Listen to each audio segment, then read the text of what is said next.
El director general de Rojas Arlat Producciones, José Luis Rojas Arlat, recibió recientemente en la Ciudad de México el Premio a la Excelencia durante la entrega de los premios Grandeza Hispana Internacional Awards por la calidad de los contenidos que distinguen a la productora que dirige.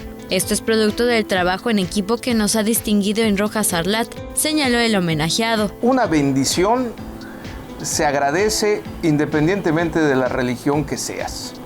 Los buenos deseos y los apapachos, en este caso, el premio es un apapacho al trabajo que se ha realizado y que hemos realizado como equipo durante muchos años. Explicó que hay que destacar que esta asociación verifique lo que se está haciendo en el sureste y prueba de ello es que 3 yucatecos fueron homenajeados. Siempre es muy difícil que volteen a ver fuera del centro de la República. El hecho de que volteen a ver al sureste, que hayan 3 premiados además de tu servidor en el área musical, creo que es importante más en esta época de pandemia. Y es un premio que comparto con toda la industria del entretenimiento y de los medios, porque a final de cuentas después de esta pandemia y durante esta pandemia es un medio muy golpeado, es un medio que pues seguimos trabajando todos los días y es un premio que me gustaría eso, ¿no? Que la gente lo sienta como suyo,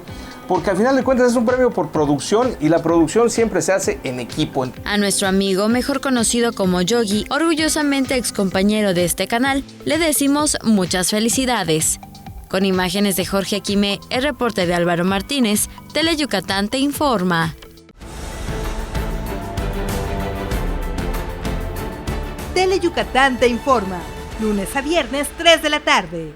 Síguenos.